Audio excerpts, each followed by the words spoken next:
como todos sabéis, yo, aunque estoy jubilado, pero he sido profe, y cuando era director, pues uno de los documentos que nos tocaba preparar, como también lo ha hecho Javi, era las normas de convivencia. En las normas de convivencia se recogen los derechos y deberes de los miembros de la comunidad educativa.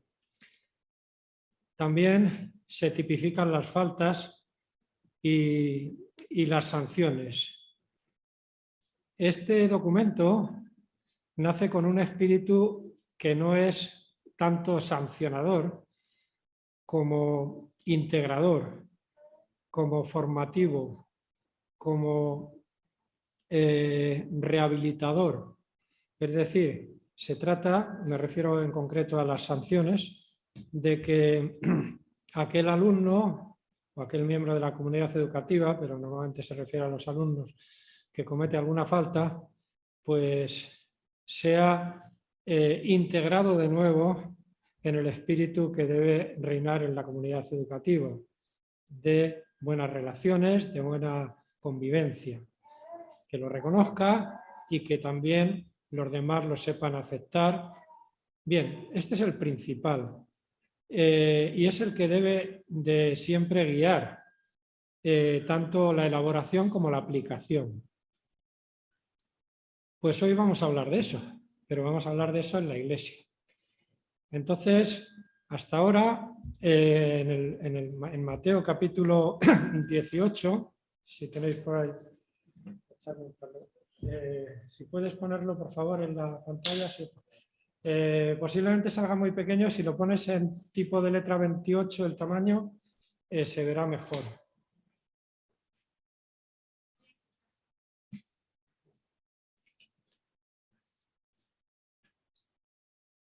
De todas maneras, si no es posible, no os preocupéis porque para eso habéis traído las Biblias, sea en formato papel o en formato digital.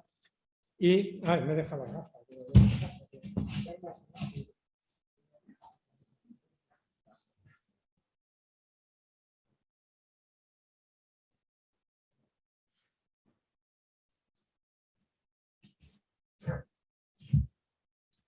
Bien, pues en Mateo 18 del 15 al 22. Y dice así la palabra del Señor. Por tanto, este texto lleva el encabezamiento, no recuerdo si lo cogí de la propia Biblia o de algún comentario, o algunos yo mismo los elaboré, ¿cómo se debe perdonar al hermano? Dice así, por tanto, si tu hermano peca contra ti, ve y repréndele estando tú y él solos. Si te oyere, has ganado a tu hermano. Vamos a quedarnos aquí. Como veis, está hablando de faltas. Este es el cuarto discurso de Cristo en el Evangelio según San Mateo. Todavía están en Galilea. Ya en el 19 van a salir hacia Judea, empezará así el capítulo 19. Pero hay una diferencia con respecto a los textos anteriores. Ese que decía, hay de que escandalizar a uno de estos más pequeños, ¿verdad? Mejor le sería que se colgara una piedra de molino de asno y se arrojara al mar, más o menos. ¿Y a qué se refería ese? Estaba haciendo referencia al ofensor, ahí del que fuera de tropiezo, ahí que hiciera tropezar, ¿verdad? Estaba refiriéndose antes al ofensor. Pero aquí ahora Cristo se refiere al ofendido. Es una gran diferencia, por eso nos centramos bien. Se está refiriendo al ofendido y nos habla, bueno, importante, es Cristo quien le está hablando.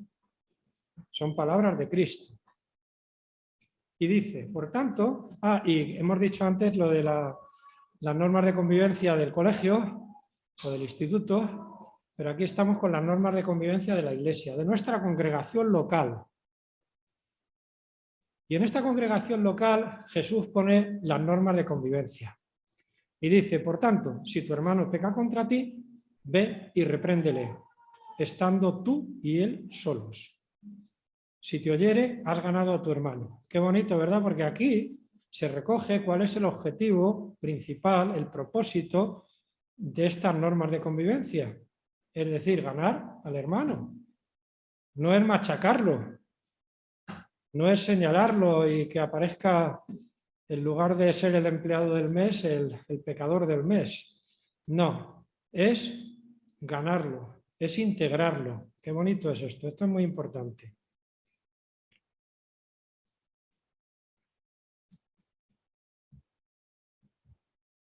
Y dice, mas si no te oyere, toma un contiguo a 1 o 2, para que en boca de 2 o 3 testigos conste toda palabra.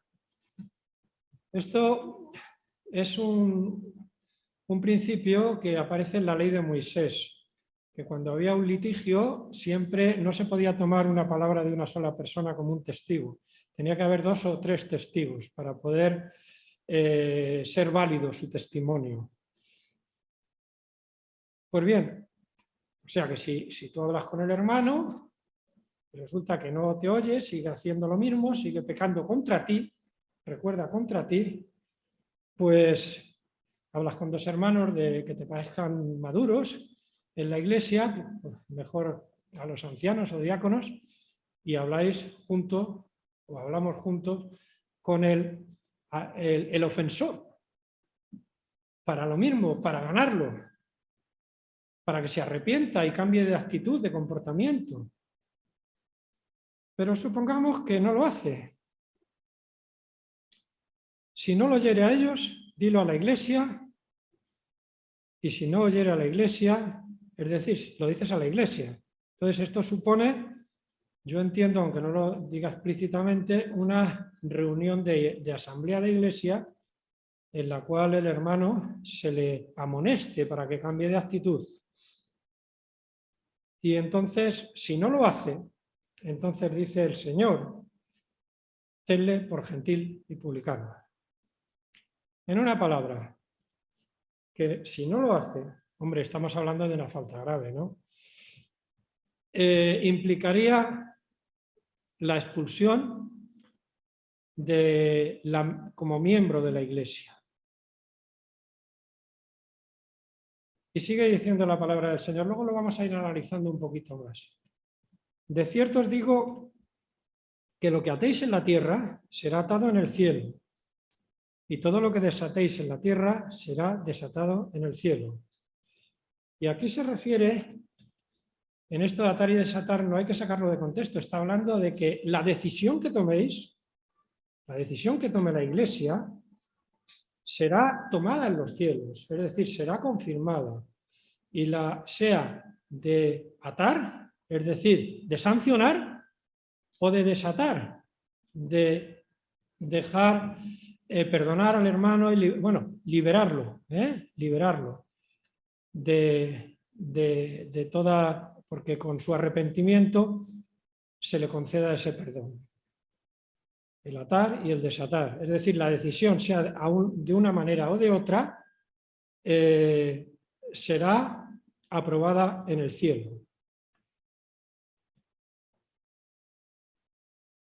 Entre los judíos, igual que en el colegio existe una norma de convivencia, pero luego existen tribunales de justicia, ¿verdad?, en las ciudades.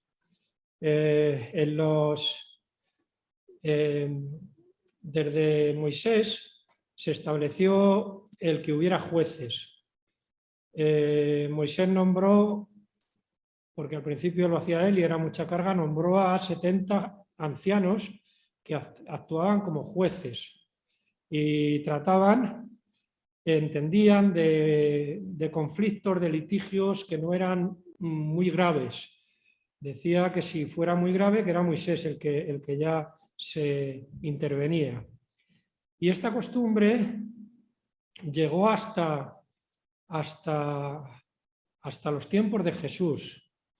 Si bien fue pasando, porque en las ciudades, en tiempos de los jueces y de los reyes, se reunían un grupo de ancianos de la ciudad para actuar. que luego fueron sacerdotes también los que intervinieron, y en la época de Jesús el que entendía de justicia, es decir, el que aplicaba, elaboraba y aplicaba las leyes era el Sanedrín. El Sanedrín estaba formado por 70 miembros más uno, siguiendo esa tradición que comenzó Moisés, ¿verdad?, de coger a 70 ancianos más él 71. Y normalmente los miembros eran de la nobleza sacerdotal y jefes de las familias principales del pueblo de Israel. Podían elaborar leyes y sancionar, pero lo que no podían hacer era condenar a muerte. Eso lo tenía que hacer el precepto romano. Y esto lo sabemos muy bien cuando más adelante veamos cómo Cristo fue llevado ante Pilatos, que era el precepto en aquel tiempo. Entonces,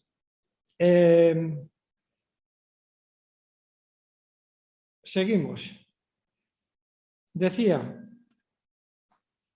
versículo 19, y otra vez os digo que si dos de vosotros se pusieren de acuerdo en la tierra acerca de cualquier cosa que pidieren, les será hecho por mi Padre que está en los cielos. Aquí, cuidado, no está hablando de la oración sobre cualquier tema. Aquí está hablando de nuevo en el contexto de la aplicación de estas normas de convivencia. Es decir, si os ponéis de acuerdo, esto de nuevo será ratificado en los cielos.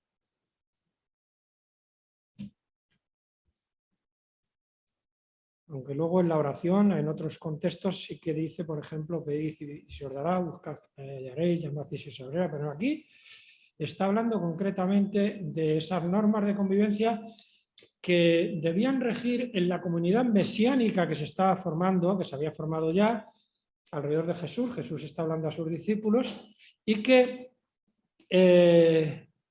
luego con Pentecostés sería ya el nacimiento de la Iglesia y estas normas, por supuesto, se aplicarían como una continuidad de esa comunidad mesiánica que tenía Cristo en ese momento.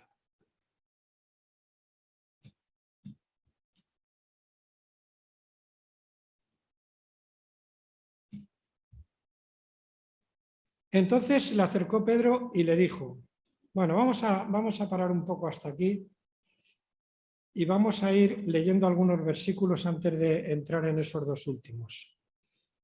En 1 Corintios 9, del 19 al 22, dice, por lo cual, siendo libre de todos, me he hecho siervo de todos, para ganar a mayor número. Me he hecho a los judíos, está hablando Pablo, como judío, para ganar a los judíos. A los que están sujetos a la ley, aunque yo no esté sujeto a la ley, como sujeto a la ley, para ganar a los que están sujetos a la ley. A los que están sin ley, como si yo estuviera sin ley, no estando yo sin ley de Dios, sino bajo la ley de Cristo, para ganar a los que están sin ley. Me he hecho débil a los débiles, para ganar a los débiles. A todos me he hecho de todo, para que de todos modos salve a algunos.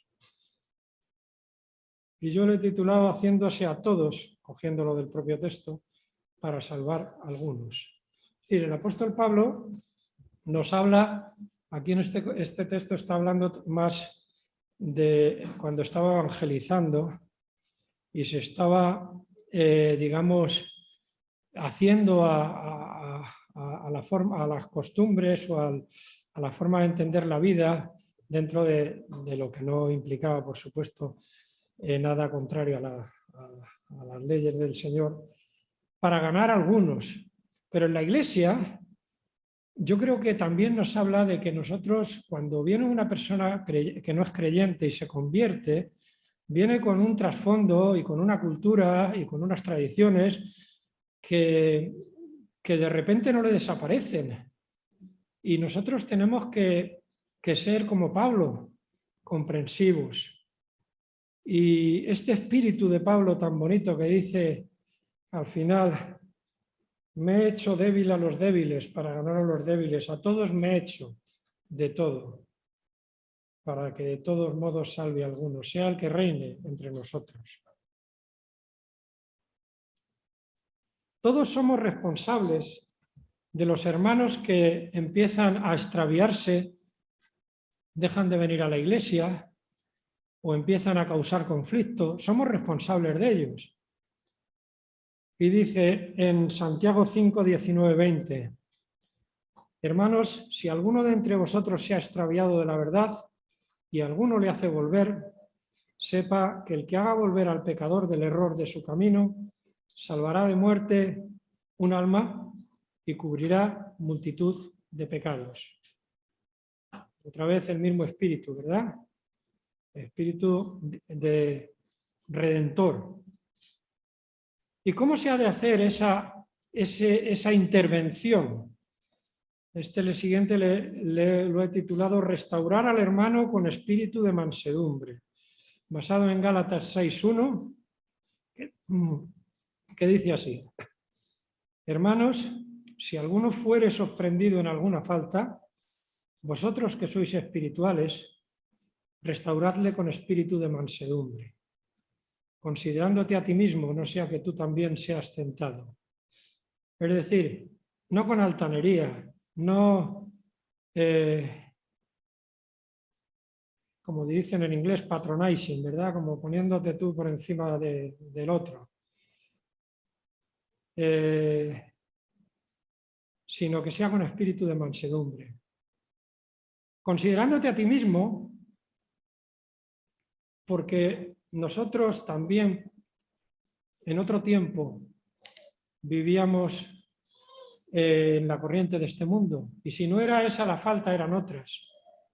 Y también hay que considerarse con cuidado, no sea que también tú seas tentado. Es decir, si cuando vas a restaurar a un hermano tú crees que a ti te puede afectar espiritualmente, no lo hagas. Habla con un hermano que pienses que es más fuerte espiritualmente y lo pueda ayudar, o al menos pídele ayuda. Amonestar al hermano con bondad y conocimiento, Romanos 15, 14. Pero estoy seguro de vosotros, hermanos míos, de que vosotros mismos estáis llenos de bondad, llenos de todo conocimiento, de tal manera que podéis amonestaros los unos a los otros. Es decir, dos cosas aquí, es la bondad y el conocimiento. Las dos cosas son importantes, pero la bondad está primero. Es decir, la bondad, volvemos otra vez al espíritu integrador, es el que quiere el bien del hermano que se ha extraviado y el bien de la iglesia.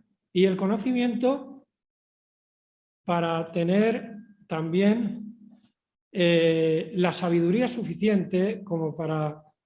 Por eso es importante los estudios bíblicos, porque el estudio bíblico te da, y el aprender versículos de memoria, porque muchas veces el Señor te da la palabra para dar al hermano. Conocimiento, por supuesto, de la palabra de Dios, de conocimiento del reino de Dios, que es de lo que estamos tratando todo el rato, del reino de Dios.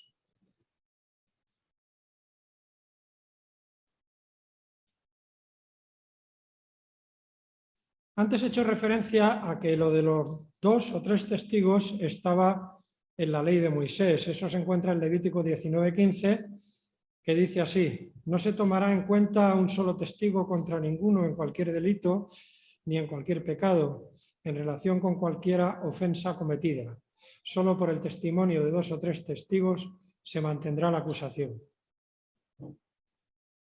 Ahora bien, también hemos leído que puede ser que el hermano, después de que se le amonesta en privado, con 2 o 3 testigos, la iglesia en pleno, pues no se arrepienta. Y entonces el Señor nos dice que le tengamos por gentil y publicano. Vemos algunos versículos que hacen referencia también a esta situación, que están en Romanos 16, 17, que dice así: mas os ruego, hermanos, que os fijéis en los que causan divisiones y tropiezos, en contra de la doctrina que vosotros habéis aprendido, y que os apartéis de ellos.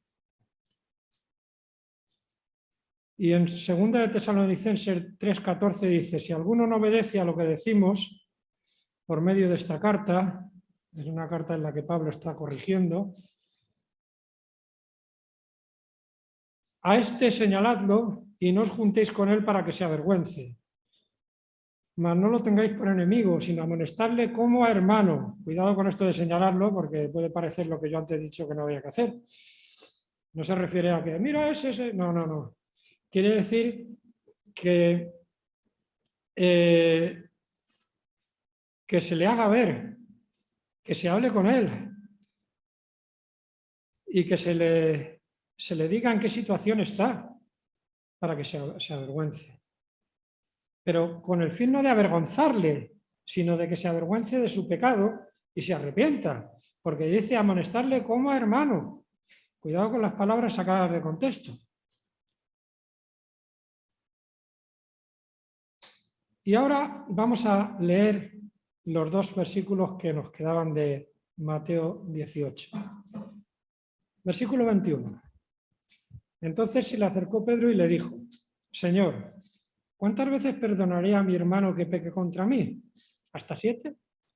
Jesús le dijo, no te digo hasta 7, sino hasta 70 veces 7.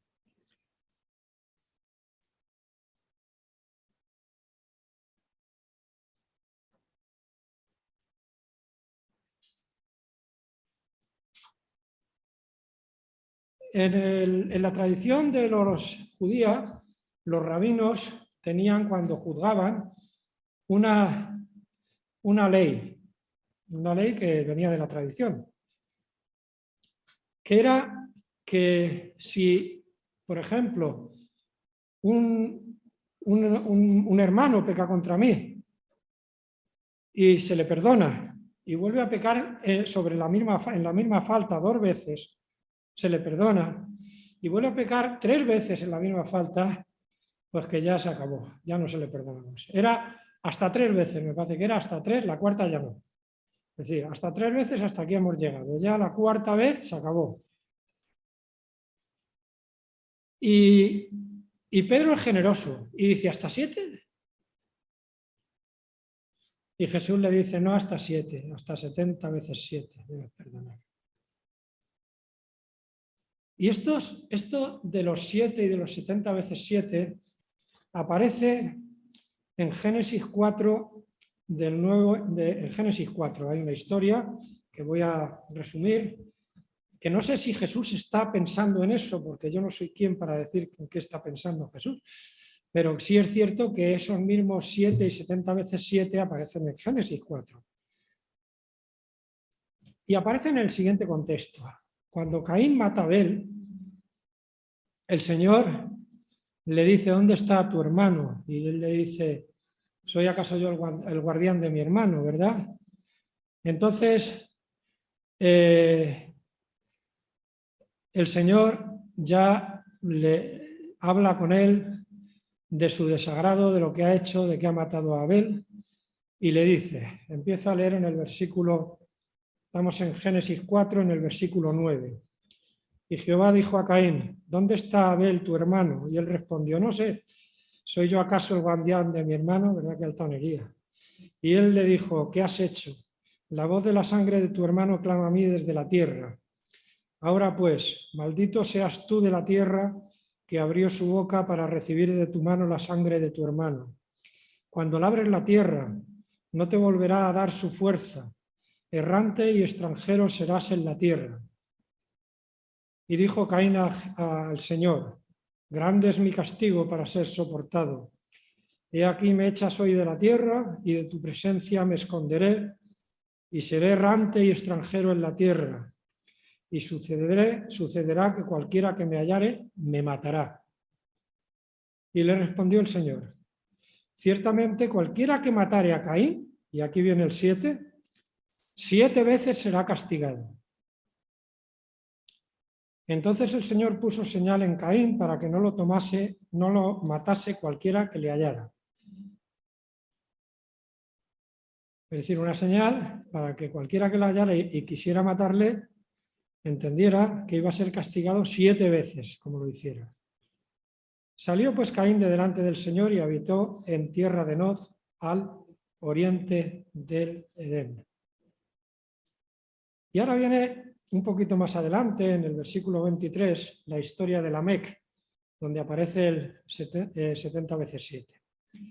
Lamec fue el sexto descendiente de Caín. Es decir, el hijo del hijo del hijo hasta el sexto. Y por lo que yo puedo percibir de aquí, no solo yo, sino casi todos los comentarios, los comentarios que he leído, hablan de la arrogancia de este hombre, de su violencia, de su altanería. Bueno, pues Lamec tomó 2 mujeres y por lo visto había matado a un hombre.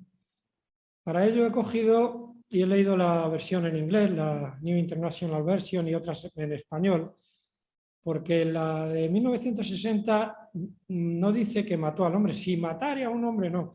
Yo entiendo que lo mató, porque en otras versiones lo que dice, voy a leer de la Reina Valera de la versión del 95. Y dice así: un día Lamec dijo a sus mujeres, Ada y Zila: oíd mi voz, mujeres de Lamec, escuchad mis palabras. A un hombre maté por haberme herido y a un joven por haberme golpeado. Si 7 veces será vengado Caín, Lamec lo será 70 veces 7. Es decir, Lamec había matado a un hombre. Yo no creo que matara a un hombre y a un joven. En la Biblia hay muchos paralelismos. Se repite lo mismo, entiendo yo. Aunque hay algún comentarista que dice que hizo las 2 cosas. Yo creo que no. Bueno, vamos a quedarnos con que mató a uno. Pero él dice que fue por haberme herido. Es decir, está alegando defensa propia. Y ahora dice, si 7 veces será vengado Caín, como diciendo, si Caín lo mató con premeditación, por envidia, y yo ha sido que me atacó y lo hice en defensa propia, entonces si alguien me busca para matarme, algún allegado del fallecido, como se atreva a matarme, 70 veces 7 tiene que ser vengado. Tengo que ser yo vengado. Está casi, entiendo yo, como diciéndoselo a Dios, como la justicia de Dios, que el que se atreva a mí a tocarme, que Dios desde el cielo mande fuego, yo creo que, o mande su castigo 70 veces 7. Qué arrogancia, qué altanería, qué chulería. Pero qué bonito que Jesús, no sé si se refiere a esto o no, en vez de hablar de venganza, ¿de qué está hablando? De perdón. Qué bonito. Ha cambiado todo. 70 veces 7 debes perdonar. No 70 veces 7 te debes vengar o debes pedir venganza. 70 veces 7 debes perdonar. Esa canción tan bonita que dice, ¿cuántas veces, Señor, perdonaré? ¿No? Bien, pues... Pero el perdón, hermanos, es muy complicado, ¿verdad? La gente dice, yo perdono pero no olvido. El perdón es complicado. Cuando vuelves a ver a esa persona, aunque le digas, bueno, yo te he perdonado, hay una raíz de amargura que queda ahí dentro y hay que sacarla. Y solo hay una forma de sacarla, hermanos, y es con el amor. El perdón nace del amor y no al revés.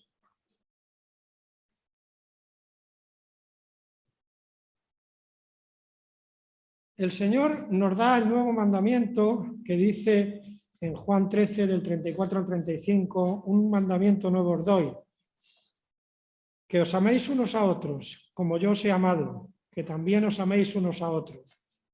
En esto conocerán todos que sois mis discípulos, si tuvierais amor los unos con los otros. Y en el capítulo 15, del 12 al 14, dice, este es mi mandamiento, que os améis unos a otros como yo os he amado. Nadie tiene mayor que este, que uno ponga su vida por sus amigos. vosotros sois mis amigos si hacéis lo que yo os mando. En 1 de Juan 4:7 nos dice que en esto mostró el amor de Dios, a partir del 7, para con nosotros, estoy en el 9, en que Dios envió a su Hijo unigénito al mundo para que vivamos con Él. En esto consiste el amor, no en que nosotros hayamos amado a Dios, sino que Él nos amó a nosotros y envió a su Hijo en propiciación de nuestros pecados. El Señor nos manda amar así como el Señor nos amó. Amar a los enemigos. Oísteis que fue dicho, amarás a tu prójimo y aborrecerás a tu enemigo. Pero yo os digo, amad a vuestros enemigos, bendecid a los que os maldicen, haced bien a los que os aborrecen y orad por los que os ultrajan y os persigan. Sed pues vosotros perfectos, como vuestro Padre que está en los cielos es perfecto.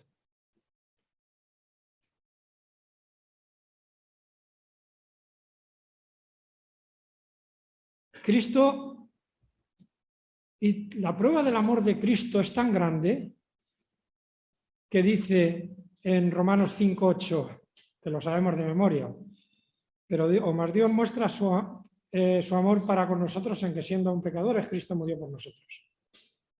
Pero el adverbio aún lleva tilde, y perdonadme que tenga el vicio de profe,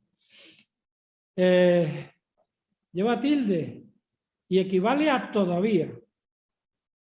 Y si leemos, es decir, en que cuando todavía, voy a leer en la versión Dios habla hoy, pero Dios prueba que nos ama en que cuando todavía éramos pecadores, Cristo murió por nosotros. Es decir, aquí está haciendo el énfasis en que antes de que nos convirtiéramos, antes de que naciéramos siquiera, Cristo murió por nosotros. El amor más grande, ese que en la cruz dijo, Padre, perdónalos porque no saben lo que hacen. Ese es el espíritu, hermanos, que debe permanecer en nosotros y que solo con el fruto del espíritu puede llegar a ser perfecto o a perfeccionarse en nosotros. En 1 Corintios, todos conocéis también, es típico de las bodas hablar de él. En 1 Corintios 13, del 11 al 13, dice: el amor es sufrido, es benigno, el amor no tiene envidia, como tuvo Caín, ¿verdad? El amor no es jactancioso, como tuvo Lamec, no se envanece, no hace nada indebido, no busca lo suyo, busca lo del hermano, busca el bien del hermano. No se irrita, no guarda rencor. Qué difícil no guardar rencor. Solo lo puede hacer el Espíritu Santo de forma perfecta. No se goza de la injusticia, mas se goza de la verdad. Todo lo sufre, todo lo cree, todo lo espera, todo lo soporta. El amor nunca deja de ser. Este es el mensaje del Señor para la Iglesia.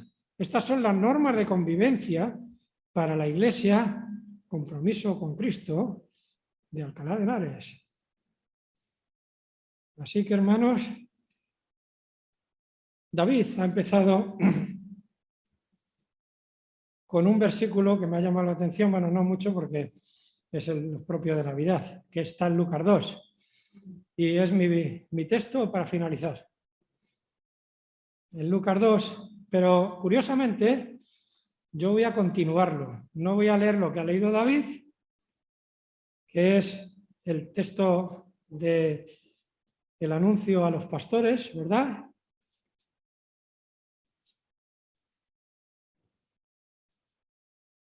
Pero voy a leer, o sea, se aparece un ángel, ¿verdad? Un ángel del Señor, La gloria de Dios les rodea de resplandor, y en el versículo 13 dice: y repentinamente apareció con el ángel una multitud de las huestes celestiales.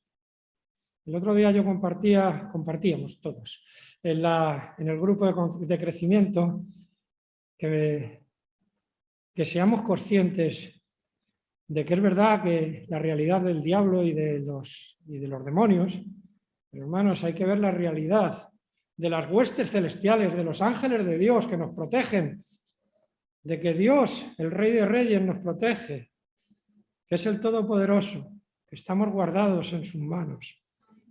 Y dice: y repentinamente apareció con el ángel una multitud de huestes celestiales que alababan a Dios y decían: gloria a Dios en las alturas, y en la tierra paz, buena voluntad para con los hombres. Que la paz del Señor nos ilumine, nos guíe, nos llene, porque si nos llena Cristo, que Él es nuestra paz, nos llenará de paz. Y en nuestras relaciones que haya paz y buena voluntad, buenas intenciones, el amor. Que cuando nos sentemos con la familia en estas Navidades, en estos tiempos en que recordamos precisamente el nacimiento de Cristo, haya paz y buena voluntad entre nosotros, con las familias, con todos. Porque así conocerán que somos discípulos del Señor, si tenemos amor los unos para con los otros. Y Padre, yo te pido, Señor, que en esta hora repose tu paz sobre nosotros, sobre cada hermano que está aquí sentado, sobre aquellos que nos están escuchando a través de forma telemática. Que tu paz nos llene. No permitas que haya nada ni nadie, ni nosotros mismos, que nos quite la paz que ganó Cristo Jesús en la cruz para nosotros. Que tu amor nos llene y que nos presida, que tú nos presidas con tu amor en este tiempo de Navidad. Amén.